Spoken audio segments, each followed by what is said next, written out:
everybody. Welcome to the iSpring Solutions webinar series, where every week we talk about e-learning trends, share iSpring tips and tricks, and cover clients' cases. My name is Paulina. I am the community manager at iSpring, and I will be the moderator for today's webinar, where we are actually going to talk about designing, building, and hosting a virtual learning community. And to cover this extremely interesting topic, I have invited the one and only Susan Gotti, the CEO of MXID. Hi, Susan. Thanks a lot for tuning in. How are you doing today? Hello, I'm great, thank you. And thank you for having me on board. I'm very excited to share this strategy with your audience and hopefully inspire a whole new group of people to bring virtual learning communities into their strategies for their businesses. Perfect. So I am extremely excited for today's session as well. But before, Susan, I pass the mic over to you, I would like to cover briefly a couple of tech moments. So first of all, guys, if you for some reason will not be able to sit through the whole session, don't worry, because it's being recorded. I will send a link to a replay sometime after the webinar. However, I would like to still encourage you to stay till the very end because it's an amazing opportunity to address any questions that you have to our today's presenter. And to do so, please submit them in the question box, which you will find on the right side of the GoToWebinar panel. All right, so I think it's time for us to get going. So Susan, let me pass the mic over to you as well as the presenter rights. Wonderful, wonderful, wonderful. Okay, so I have my camera up here for right now because I definitely like to feel like I'm having a conversation. And so, but as we start to get into the PowerPoint, we might turn that off just because it sometimes does affect the screen. But let me just say hello and welcome. I'm so excited. So many of you are here to learn a little bit more about virtual learning communities. This is definitely something near and dear to my heart. It's something that got started, I think, as most amazing things do, through sort of your personal experience. So allow me to introduce myself. Again, I'm Susan Gotti. I am CEO of MXID, but first and foremost, I always think about myself as a problem solver, innovator, dreamer, business partner. And I want to tell you the story of, where this product came from, but I first want to tell you if you're in the right place. So if this is going to be for you, you're going to have a great time over this next hour if you're here because you want to expand your view and transform how you help others to develop and increase their performance. And this is sort of the story of my journey of transformation and how I went from an owner of an instructional design company to the CEO of a performance consulting company, and really more about the struggle and what I went through to get there. And so I want to just start with a quick poll. And I want you to take a moment and I want you to envision yourself in a moment. So just close your eyes for a second. Envision yourself in a moment when you were functioning at your peak performance. And it could be something in your personal life, something in your work life, but something where you had achieved a very high level of success, performing extraordinarily well. And I want you to think about, and do you have that poll?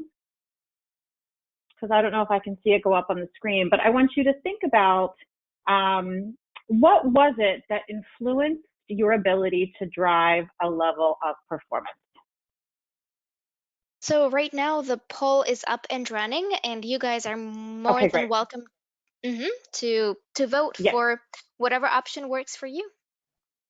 Awesome. Yes. So when you think about what got you to that performance, what was it? And you can only pick one. So odds are you most likely used multiple ideas on this chart, but if you had to just pick one that had the most impact in ensuring you were at your peak performance, which one would it be? And I'll give you a moment to finish that up. And so far we have as the most popular answer, repeated practice and implementation of skills. Okay. Yes. Yes. Yes. Yes. Repeated practice and implementation of skills. You got it. You got it. You got it. You got it.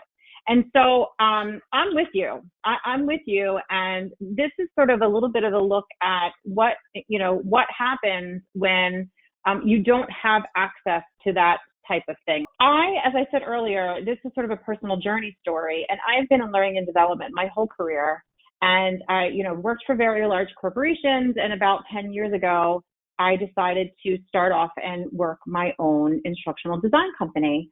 And over the years, it got very successful, very large. But what I found is that I really wasn't functioning as the CEO of my company. I was really functioning as an instructional designer in my own business. And so at some point, I wanted to elevate myself and bring on a team and become the thinker behind the company itself. And I sort of smacked headlong into the realization that I wasn't really prepared to do that. And so I set out on my own learning journey to figure out how to become the CEO of my company. And I probably did what most of you would normally do as well, right? So there's great books up here. I was participating in podcasts. I was on, LinkedIn watching the videos. If you can see this one right here, this was a really cool online challenge that I took. And all of those things were amazing. But the problem was they didn't actually help me to perform better. They helped me to know better, but I still couldn't seem to do better. And I was really, really struggling. And it was dawning on me that, all of the things I had been creating were really about gaining knowledge, but they weren't about implementing that knowledge. And I think that's what all of you are connecting with in the poll, is that our traditional learning methods are amazing. We do a great job with them. Our classes, our e-learning, our videos, our webinars, our seminars, they're all amazing things, but they are not the place where you learn to do better. They're the place where you learn to gain knowledge. And that without that continuous reinforcement, it's really hard to take what you are learning and go implement it and stay connected to the people that can guide you and direct you. And so I, was like most people, really struggling to get there. And as I started to figure out what it was that I needed, you can see this whole list of ideas from time, support from my peers, success stories, something that was easily accessible, passable in my work environment. I mean, think about yourselves. Think about, the people that you service. We have full-time jobs. We have families. We have this, these hugely busy and impactful life. And in order to grow, the idea of being able to go back to a classroom setting for 2 hours, 4 hours, 6 hours, 8 hours, again and again and again, just wasn't realistic, wasn't possible for me.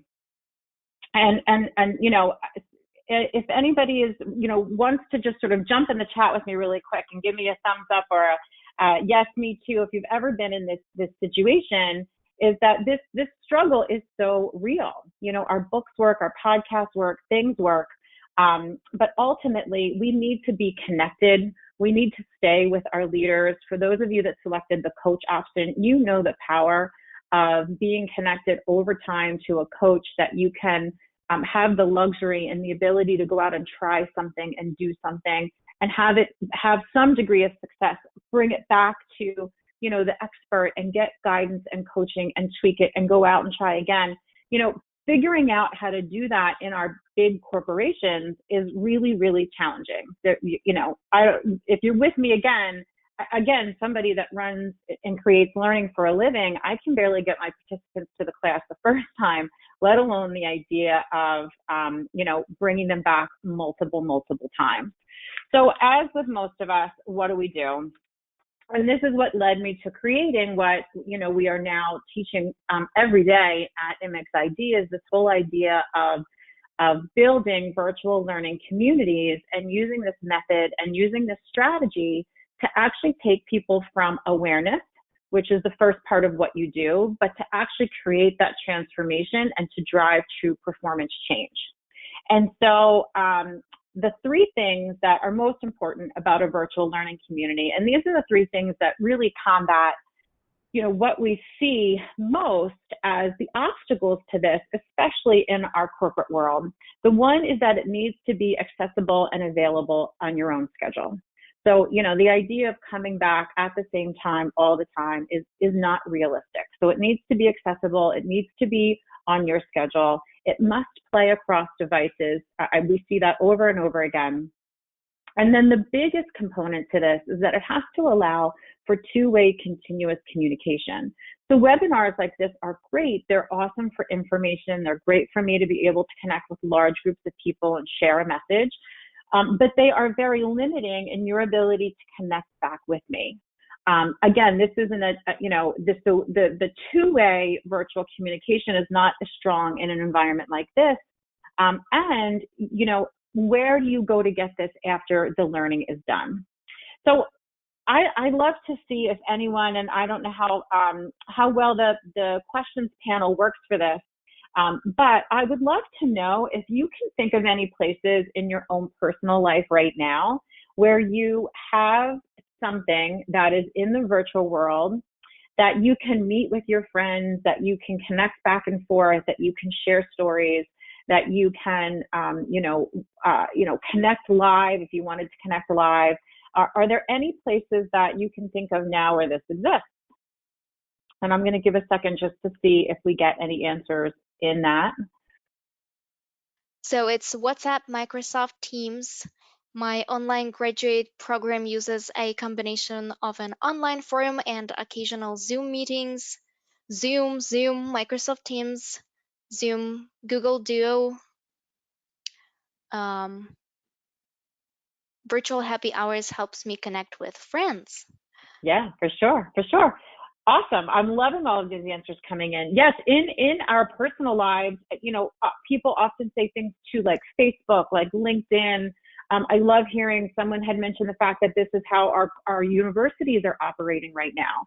They are, connecting in outside of the classroom, keeping their participants together, engaged with their students. I mean, in the United States, around the world right now, we have never seen more people being open and receptive to this idea of staying connected together through virtual happy hours, all sorts of things.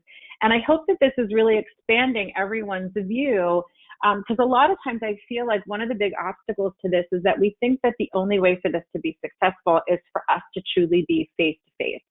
And the truth of the matter is that once you make the transition and make yourself comfortable in these other environments, I mean, just think about Facebook. If anybody belongs to a group in Facebook, a place where you can go, LinkedIn, if you belong to any groups on LinkedIn, it's on and on. And as a lot of you are mentioning, what's happening right now in our corporations that is making this even more relevant is the rise in the number of technologies out there that are allowing for that two-way communication. So I definitely heard Microsoft Teams, amazing tool to host and run virtual learning communities. If anybody is using Workplace by Facebook, I'm going to show you a couple of these at the end. Amazing place for corporations. Slack is an amazing place for corporations. LinkedIn has a live feed to it now. And they're gradually turning that off. All of those things become phenomenal places to be your place. Because ultimately, and the truth is, so in the beginning, when I first started doing this work a couple of years ago, I love this slide. It's my favorite way to talk about fear and fear stories. When I think of fear, I just think of it as false evidence appearing real. So the biggest objections and the things that we hear from people about, well, this is just not possible in my organization, we could never do this, is we can't bring people back together. They don't want to be in the virtual environment. They only want to meet face to face. We don't have the technology. And that just wasn't a fear story. That was a real story. And we have a huge crisis in many of our companies, especially that have large workforce and people that do not have access to a computer or a smartphone or even, a company email that they can get into the systems. Your workforce has to be connected and they have to be connected virtually.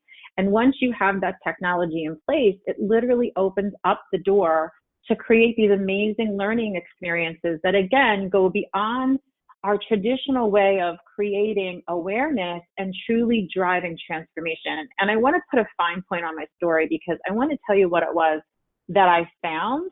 And then I'm going to sort of break down, I'll show you what we're going to do next. I'm going to break down every single part of the story. So back to my place, I was really struggling, and I was reading and I was learning and I was, really meeting with a lot of success, but I wasn't quite making the performance change in the way that I wanted to. And I have to tell you, through a random Facebook group, I met and connected in with a woman that ran a virtual 6-month coaching program, exactly in the place that I needed it to be. And I never met her face to face. I never met any of the people in my group face to face. Once a month, actually every other week, she would send us a recorded video module that was about 30 minutes. That was our learning. And then we had this learning community, which was just a closed Facebook group. And we interacted in that all of the time. So the facilitator would get on live and she would give us presentations that way. We would be able to, connect back and forth with one another. That was like our daily lifeline. And it was sort of just the thing that you went to whenever you needed a little help, a little support, a little guidance. And then every other week, we got together as a small community through Zoom. Again, very simple, simple technology. And we would have coaching conversations, coaching circles. And I'm going to show you each of these pieces. And the reason I tell you all of this is this was a 6-month program. And during my journey over that 6 months, and then since that time, I've gone on to do a bunch of other things. But at the end of that 6-month time, I want to tell you just a little bit about the metrics. So I went on to have over a 300% increase in my bottom line revenue. I brought an entire new division onto my business, and I was able to scale from myself and two instructional designers to a team of 10. So, that the power and the ability and what happens to actual measurable performance when you expand it over time, when you expand people's capacity, when you stay connected with them as they're learning each of the phases, is truly what creates the transformation. So I want to transition this presentation now into the more of the practical how-to. And I want to break this down for you into 3 different ways that you can host virtual learning communities. I want to make sure you're set up with the technology to do so. If you've already downloaded the 2 guides, awesome. Please do. If you haven't, take advantage of those. The first is just a really nice key takeaway document, really covers just the highlights. But the second one is literally my step-by-step guide for how you build each phase. So we're going to speak a little bit more in generality so that you, my goal today is to spark your interest, to get you excited, to have you walk out of here thinking, wow, I could do this really easy. I could come home and I could take my idea and I could implement it in my company with my business for my people, easily and effectively. That's what we want to accomplish with the rest of our time today. But I want to make sure that you have the tools that you need to actually build step by step. Awesome. All right. So let's talk about what can you do in a virtual learning community. And I'm going to go through these pretty quickly because this is really just getting you thinking and being creative. But virtual communities are set to be more like a social platform as opposed to being in there for longer periods of time. So when you think of social learning community, the most time someone generally spends on any one post is literally 3 minutes or less. So pretty cool, very easy to go in, very visual, but it really gives you a lot of power to connect with lots of visual messages and things like that. So it is a perfect place to create opportunities and implement what you've learned. So one of the things that we'll do in our community is if I run a presentation like this and we have a bunch of slides and we're introducing new concepts, what we'll do is create a visual recap. And we'll go in and we'll screenshot and we'll do a couple of screenshots of the slides. We'll give them a little hashtag. We'll pop them up into the community. And then we'll ask people to comment and reflect through various questions. So awesome place to implement what you're learning. Awesome place to memorialize the key concepts. Let's take a look at this one. This is one of my favorite pieces. One of the things I do in my learning community a lot is share stories of inspiration. So we'll either interview someone live, we'll do it right there through a live feed, or we'll do it through Zoom at another time and we'll pop the recording into the community. So it's amazing to bring in and infuse other people. So typically when you're in a class, you're really with one facilitator. This is your way to kind of bring in multiple perspectives. You can do it through video, you can do it through visuals, you can do it through text. Believe it or not, we use a lot of GIF images here, short, quick loops.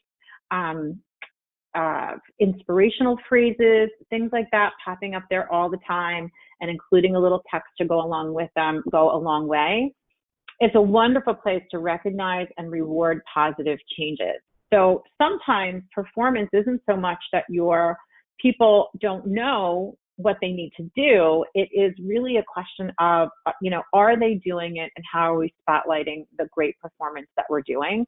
So if you have a dedicated community, and let's think about this from a culture. So anyone out there that does a lot of cultural learning, things like that tend to be very nuanced, and that spotlighting and highlighting what one person does is a great way to spark, the creativity in someone else.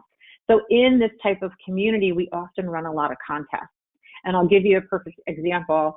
So for a culture community, if you want to start a culture community within your organization, and you have a specific principle that you want people to, rally around, you can actually have them, the participants, go in and either create their own video, because you can live stream into a lot of these. They can create a post, they can take a picture, and they can upload and put a phrase or saying around how they're servicing in that principle. And then, as somebody's scrolling through the feed, all of a sudden they're seeing 6, 7, 8, 9, however many different ways it is that people are bringing this to life. So it's really a great way to recognize and reward. It's a great way to spark other creative ideas. One of the things I love about having the virtual community, and I always put myself in the situation of a learner, and this was something for me as well, is that, what happens when you get stuck? So a lot of times things make great sense when you're in the classroom, you've got your facilitator right there. But then we go out and we ask people to implement on them, and they're like, wow, that didn't really go very well. Or I really struggled with this, or I wasn't prepared to do that. And what happens, and we see this from a performance mindset over and over and over again, people have to have an extreme amount of bravery to even try for the first time. And then what happens? It's generally not going to be your best attempt. Your first attempt is never your best attempt. So if you go out and you try and it doesn't go well, and you don't have a place to come back to where you can get guidance, where you can get direction, where you can ask questions, and get infused with knowledge, with inspiration, odds are you'll never try it again. So giving participants that place where they can come back in. And I'm always amazed in the communities that, we set up and that we run. What tends to take place in the community is that people become the person for each other. So, someone will come into the community and talk about a challenge they experience, and you'll see other people in the community rallying right in to not only give guidance and direction sometimes, but to give that emotional level of support that sometimes we crave.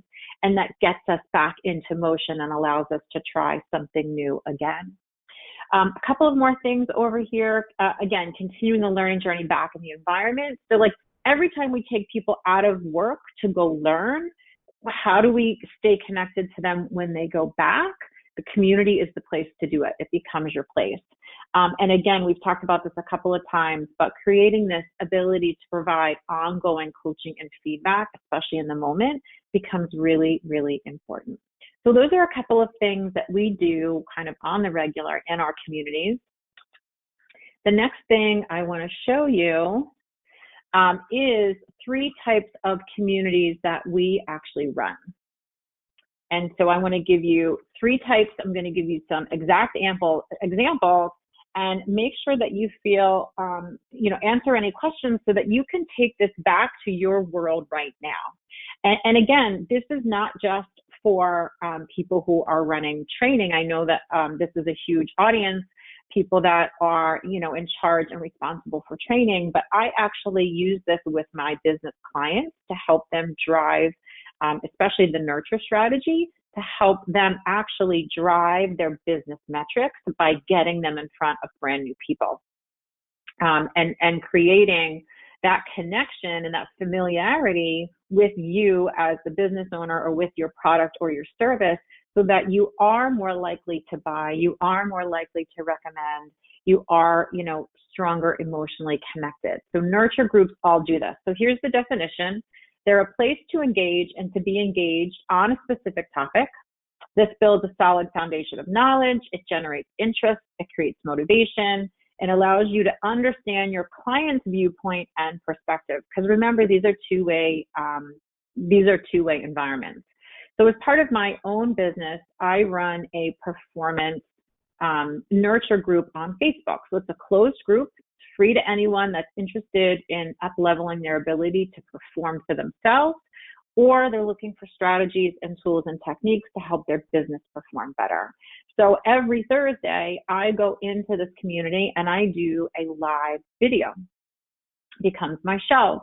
So it's a great place for me to share what we do as a company. It's a great place for me to give to my clients and get them to experience it. It's a great place for, new people to find me. Nurture groups, I want you to think of this as expansion and attraction. So most of us, including myself before I started using nurture groups, and especially when I was running corporate learning, you feel like you're the one constantly out there trying to chase after people and, corral them into your courses, make sure they're taking your e-learning. And part of what we found is that the reason we're kind of always out there and needing to attract, needing to sort of get at people over and over again is that they don't actually know what we're offering in our course or with our product or with our service. So having a place, a virtual place, and we see this on YouTube, it's everywhere, it's sort of everywhere. And as you start to see these principles come to life, but if you, use the strategy, you are in one place and people come and they find and they get attracted to you. And what happens is, there's sort of two guiding principles that we talk a lot about in performance. The first one is, what you believe is your truth. And the second one is we are hardwired to avoid pain and steer towards pleasure. And pleasure means familiarity. Doesn't mean it's right or wrong. It just means I'm comfortable there and I know I feel safe there.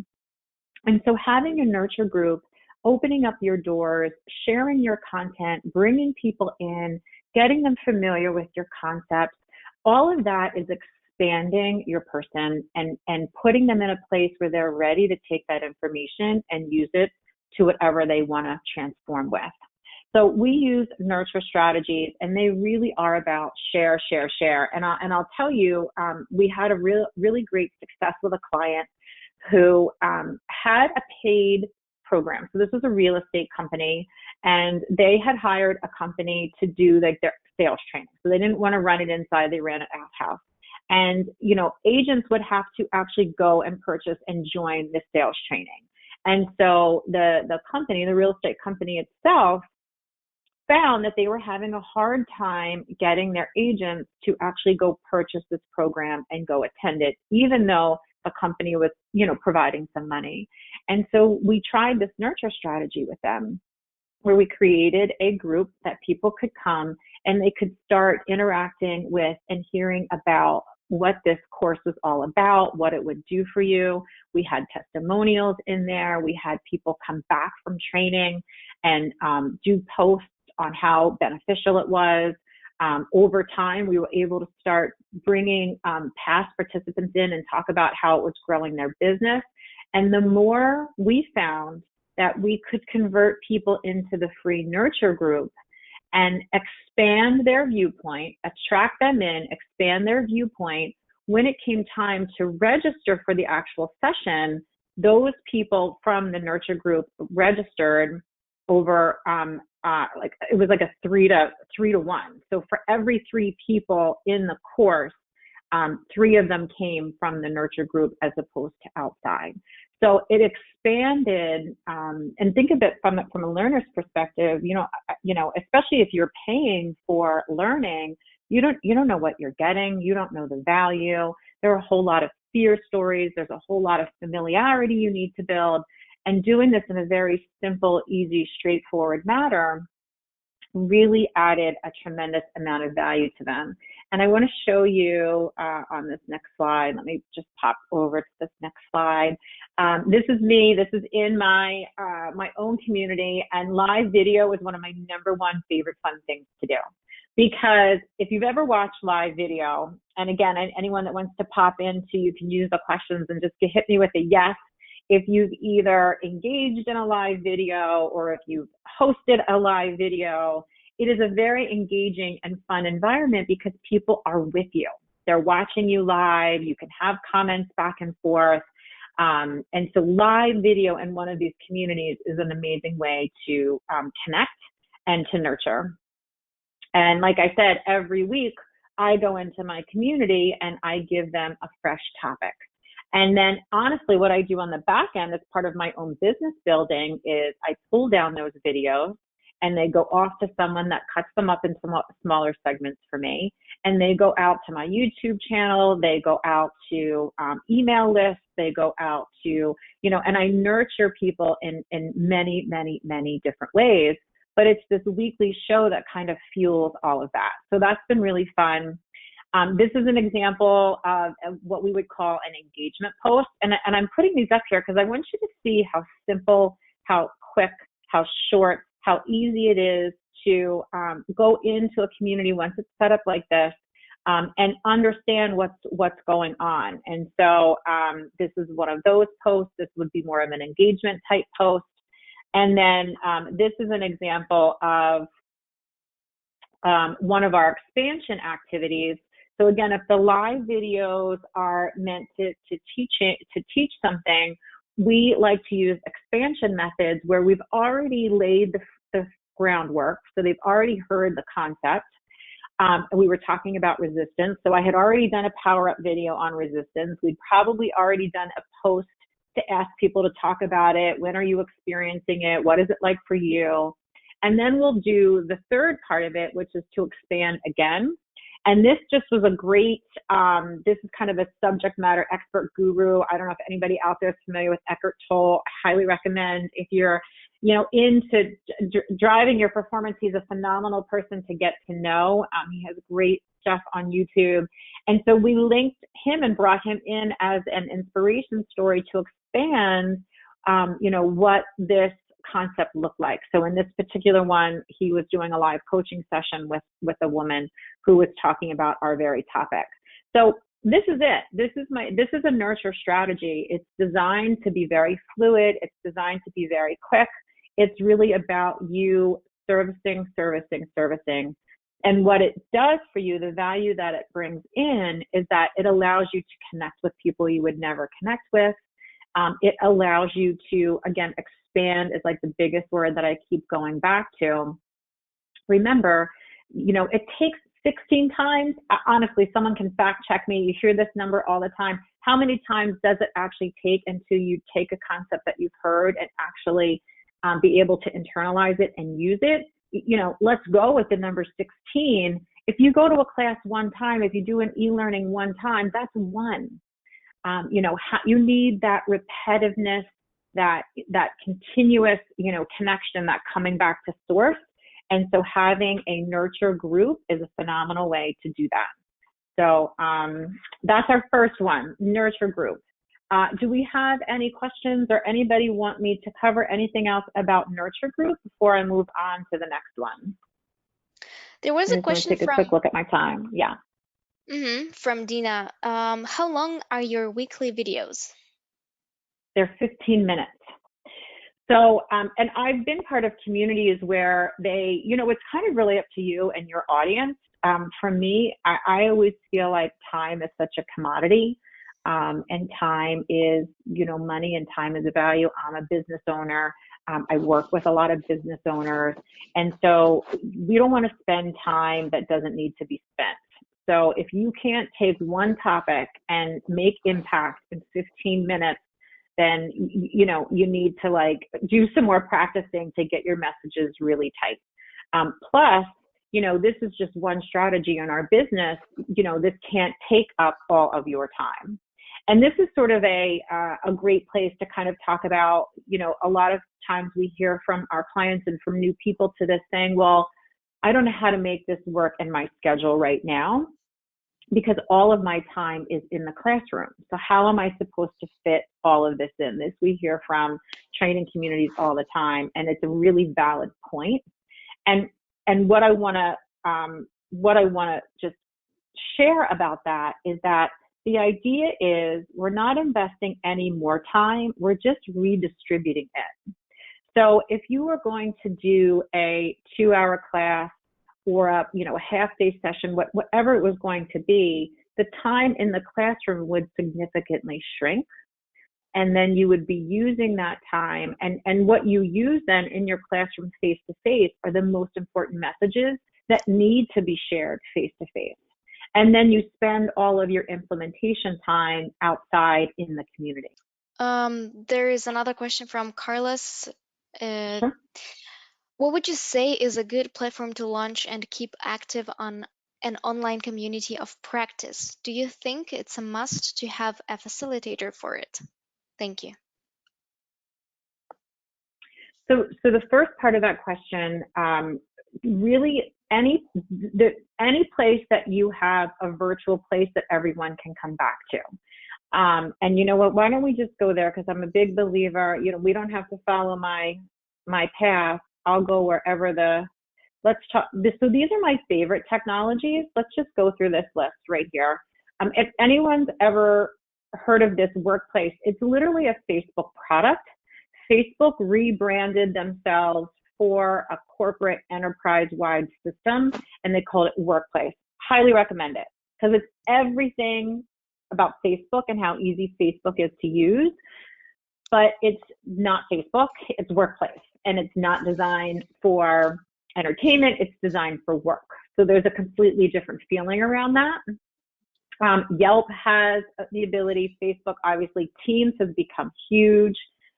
They have those beautiful communities and teams that work. Slack is another place, and even creating a closed group in LinkedIn. All of those places are perfect because they're centrally located. You can access them by your phone, by your computer. They're self-contained, which means, again, the idea of the community is that it's there when you need it and it's accessible on your time. So a lot of times what we do in the community, even with my Power Up, everybody knows in my community that I do this live on Thursdays at noon, but it doesn't matter whether you can make that time or not. It's recorded and it lives right there. And when you watch it on the replay, if you have questions for me, they put them in the comments and I come back and I answer the comments. And then there's a bunch of different ways that you can host things. So to answer your first part, these are my favorite places. If these don't exist for you, you can simply have a database created, a very simple website. A lot of the websites, even like a Wix website, has a membership place where people can, come back and forth. That really is the main goal, is that people can come in and out and that they can talk to you and you can talk to them. It's that two-way communication. So that's really your only basis. And these are the places that I like to use the most. Teams is fast becoming one of my favorites. They make this really easy. I'm going to show you something, a challenge that we did in Teams. And then tell me about the second part of that question. Can you read that for me So again? sure. Do you Mhm. think it's a must to have a facilitator for it? So I like some sort of moderator, but it does not necessarily have to be the facilitation team. Sometimes in an organization, what will help them do is figure out, so like your role is community manager, that's a really good title for it. Because you do want to be monitoring what's going on in there.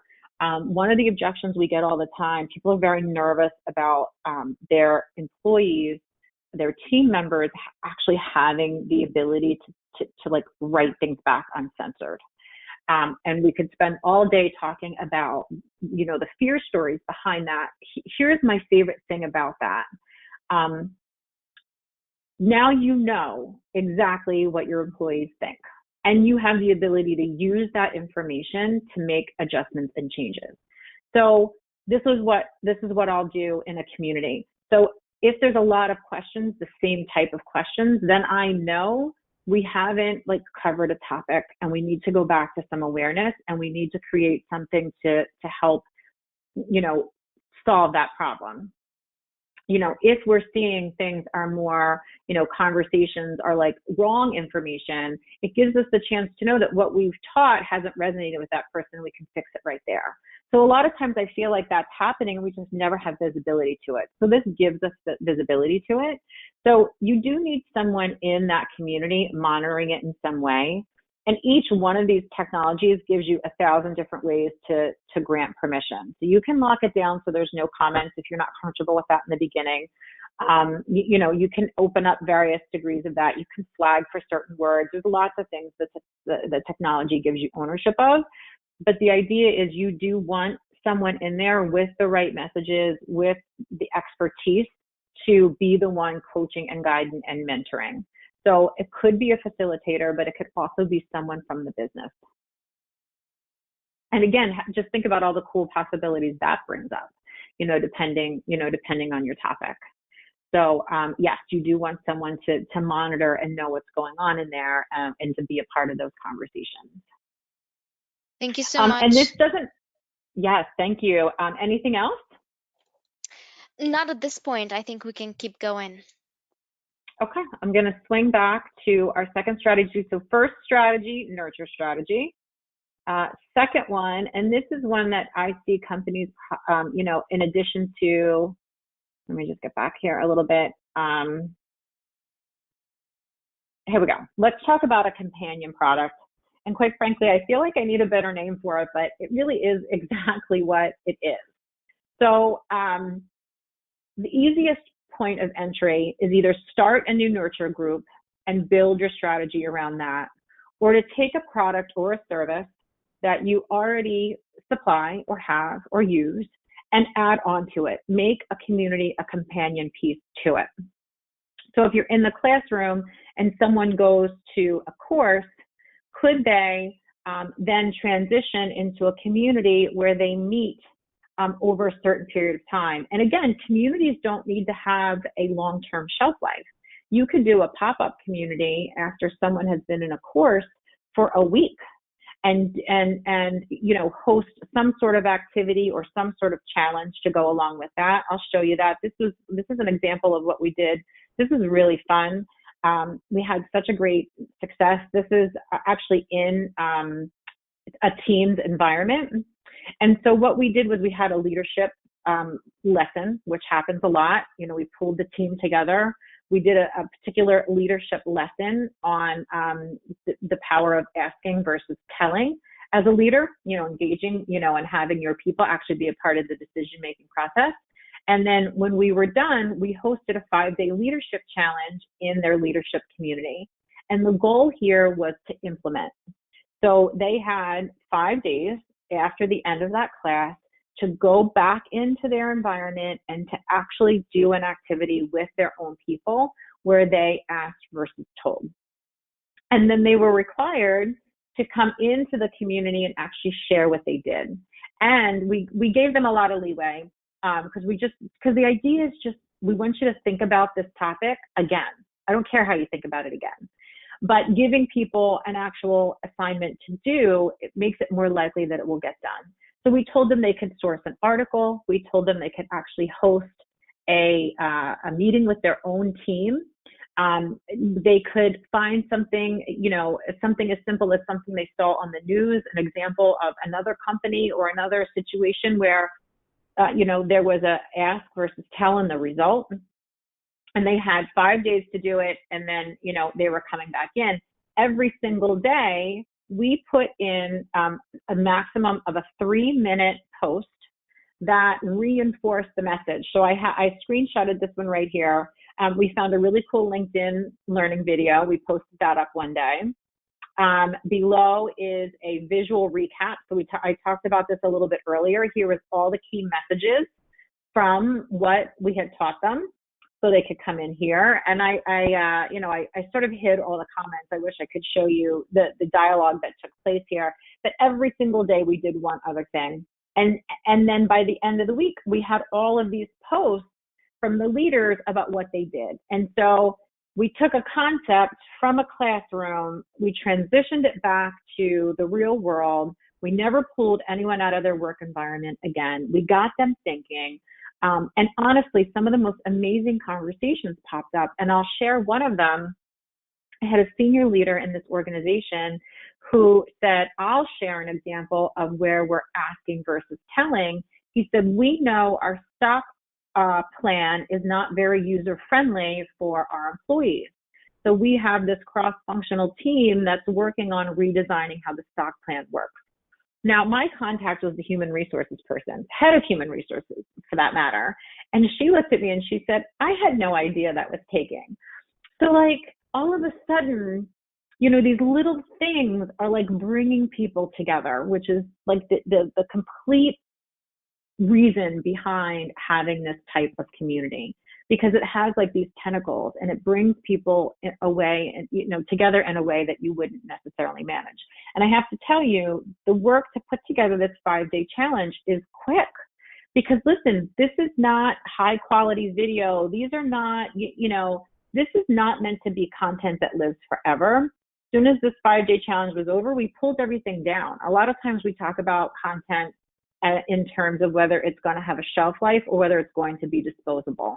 So disposable content is screenshots, they're recorded videos, they are quick, simple things to get people, aligned and thinking. They're not meant to necessarily live forever, where you would want to invest a significant amount of time or money to do that. So this is an example of a challenge. And notice up here, I have like a hashtag, because you can make up whatever day challenge you want. I've seen people do 30-day challenges. I mean, think about it. You see it on Facebook all the time. We really just try and cultivate what we do in our personal lives that was really successful for people, and repackage it and bring it into our, professional lives. Because the things that you're gravitating towards in your personal life are things you want to do. They're things people want to be a part of. And when you make it feel that way in your personal lives, it has that same effect. So, 5-day challenges will do, and these are pop-ups up and down. That community does not live beyond that 5 days. 30-day challenges are good, and sort of anything in between. The other one I want to show you really quick, because this is really easy for people to implement as well.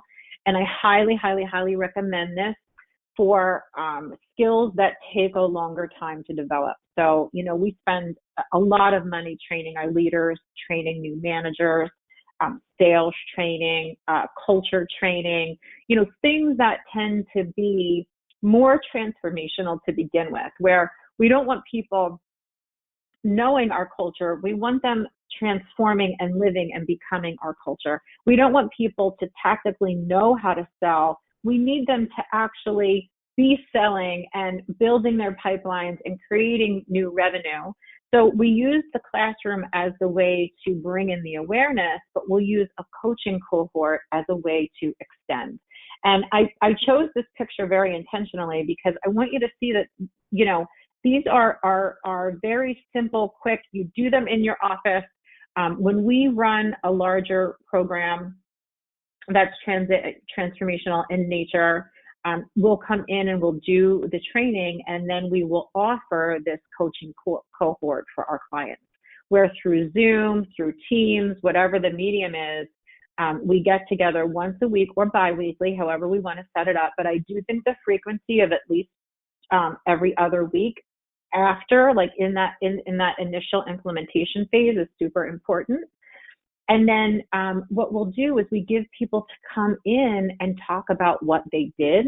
I always like to run mine this way. Tell me one success that you had, and we spotlight that, recognize that, reward that, and tell me something that was challenging for you that you want help with for next time. And so what's so amazing to me is that we used to only do this like individual.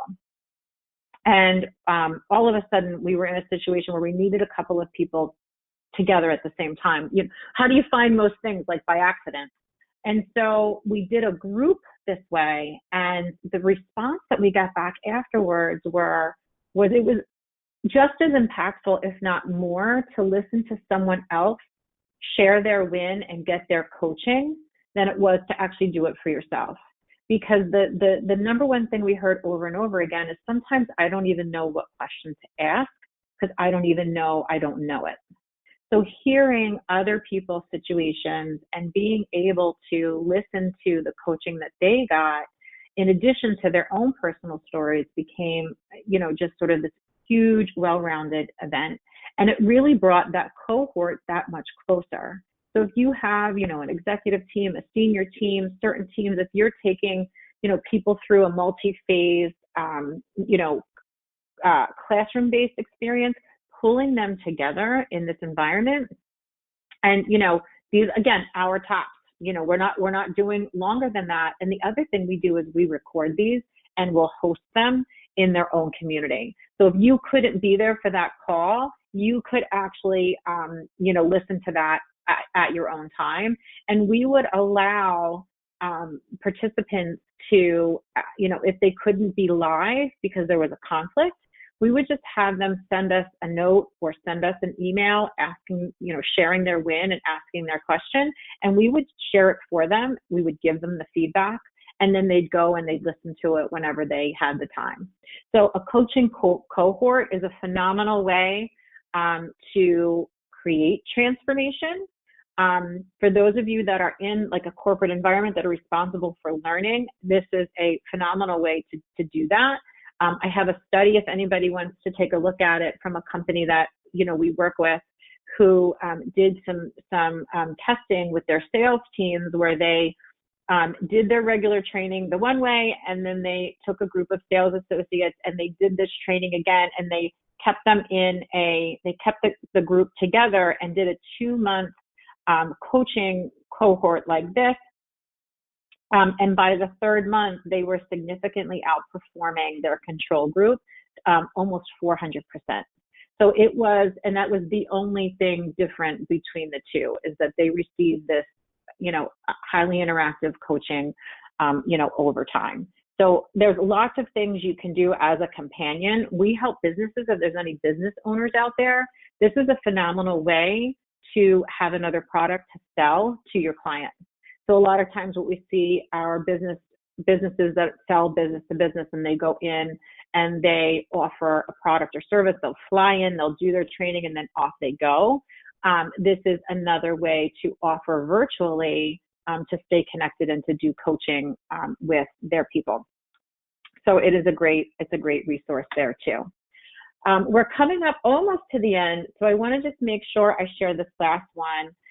This is a full-on idea around how to actually create a course or rally webinar, one-time learning event, virtual learning community experience that literally has no classroom setting at all. The entire thing is run virtually.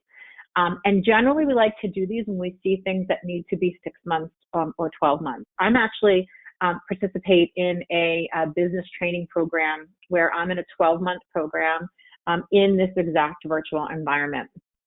We run them. We have a flagship program that we do in this environment as well.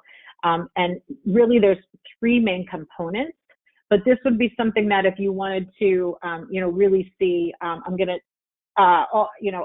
offer you an opportunity to see this in a different light, but it's a little bit more to explain just in this environment. But basically what happens is you create your on-demand library. And again, you can host that in an LMS system. You can host that in a website. You can host that. There's companies out there right now, if you've heard of Kajabi, Teachable, any of those, they're literally set up to be your on-demand library. And, you give access to the learning you want your people to have. You give them the private virtual community setting where they're getting the daily interaction and guidance that they need. And then you're scheduling sort of these live sessions. And we kind of flex back and forth between like a standard coaching session, and we'll actually do live working sessions.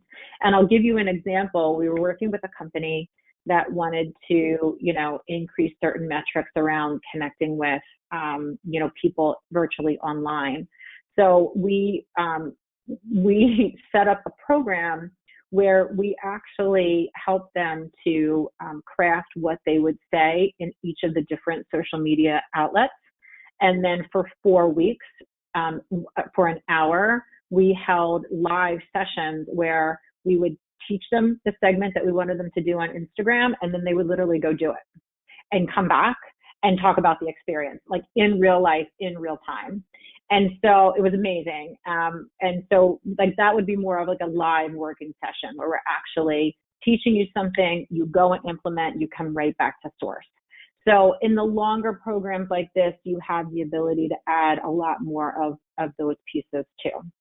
So let's come to the end here. This one we already ran through, so I'm not going to go back to this one at this point. A couple of ROI and bottom line returns. Your virtual learning communities are far less expensive to implement. Again, we're not spending on travel. We're not spending on, flying people all over the place, pulling people out of the business for long hours on end. The technology most of the time is already in the corporation. I mean, obviously, you have to make the investment, but they are far less expensive. They're far more nimble. So traditionally, like when I was creating, classroom training, it would take us like 6 months to get together a 3-hour course that then we would go out and solve. Like we can be up and running in a virtual learning community in 30 days. So like if you're having a huge problem, and the other thing that this just completely changed for us, like when I think about Elevate, the level that we're providing in a virtual learning community, the level of transformation and return on investment is, by far superior since we started using this technique. Because, you are not beholden to, we're not creating in a vacuum. So we are being, very intentional about going out with the first round of content and having our audience come back and tell us what they need. And then we go back and we build that. So a lot of times we would build, I'm sure some of you out here can appreciate this, but you've built something behind the scenes for a couple of months, and then you go to test it on your audience and it's missed the mark in some way, shape, or form. We can literally do that in real time, building, in that, building in that program environment, because it's so much easier to create a new post than it is to create, pages and pages and pages of like a facilitator guide. So elevation, increasing performance results, those are all of the things that we are seeing with the addition of this. What do you need to implement? If there's any questions, I'll certainly take any final questions. I definitely want to point you to the key takeaways, which is like how you're going to get your, immediate refresher. And then, of course, the quick start planning guide. There is, 3 pages of notes around how to get either a nurture group, a companion group, or a full 6-month program up and running. And then I will invite you to connect in with me. This is every place that you can get in touch with me. If anybody wants to see a virtual learning community live, come experience it. I'd love to have you. It's in Facebook. I'm actually hosting a free live learning experience coming up on May 4th. So that this guide that you have, I'm doing 4 days where we go through line by line and help people actually build in real time their the virtual learning community strategy that they want to use. So we do a kickoff day, and then each day is dedicated to one of the 3 strategies. So I think you'll get a link to that. That is very easy to register to, or of course you can get me in any way, shape, or form. So that's it for me. I am so happy to have spent this time with you. I hope I have sparked some creativity in you. If you have questions, if you want to connect in, please reach out to me in any way, shape, or form. And if there's anything in the chat, I'd be happy to answer that right now. Thank you so much, Susan. I think it was a wonderful, wonderful presentation, really inspiring one, and with lots of actually practical tips that we can start using right now. Thank you very much, guys. And I do see a lot of thank you comments in the chat from our attendees to you, Susan. And one of the questions that I wanted to ask is from Jane, and she is asking, how large is a typical coaching cohort? So it can be as small as, a handful of people, 2, 3, 4, 5, 10 people, to where, sometimes we run them where there are 50, 60, 100 people. I mean, there's really no There's there's not necessarily a number. What changes as you get bigger is actually the management of who gets what we would call then a hot seat. So remember that the coaching is just as valuable if you're not being coached, if you're just listening in, as the person who's asking the question. So we tend to, good rule of thumb is allow about 15 minutes, 10 to 15 minutes per person. So, obviously in a room of like 500 people, you're going to only be able to talk to a much smaller number of people. But again, it's the value of hearing other people's stories that, is just as impactful as getting your own. What we tend to do, for some reason, the 2 month time frame seems to work really, really nice. And we'll do an every other week call. I tend to make those a little bit more like an hour and a half, so I can get a good 6, 7 people. And then what we do is we give people a chance to sign up for the quote unquote hot seat. So over a 2 month time frame, everybody's guaranteed an individual session, but they can benefit from the learning of everybody else. So that's how we manage that. hmm Perfect. And I would like to read out loud a couple of comments. So first of them is from Mark.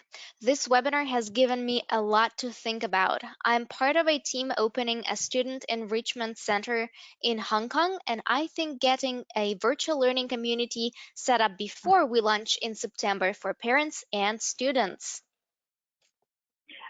You know what? I love everything about that. And I already love that you're thinking from both perspectives. From the parent perspective and then from the student perspective. Because again, the name of that is expansion and getting your parents prepared and your students prepared before they come, having them create relationships, getting to know one another. You could do tactical things, you could do exploratory fun things, you could make connections. I think that's a phenomenal idea. That would be a perfect nurture group. Mm-hmm. Thanks a lot, Mark, for sharing. And I would like to wrap up this webinar with the comment from MCO. Hi, thanks so much for arranging this piece from Susan, and thanks to Susan for agreeing to come at this free webinar. I'll certainly join the Facebook group MCO from South Africa. Awesome. That's great. I'll be thrilled to get to know you and meet you in the group for sure. Wonderful. All right. So thanks again to you, Susan, for doing this presentation session. And thanks to all of you guys for coming here today and spending this valuable hour with us and just talking about the virtual community. I think gives all of us a great hope that even online we can still connect with each other and stay positive. Awesome. I love it. Thank you so much, everyone. Enjoy the day wherever you are. All right, so I will see you guys at the next webinars. Bye, everybody, and bye, Susan. Bye. Thank you.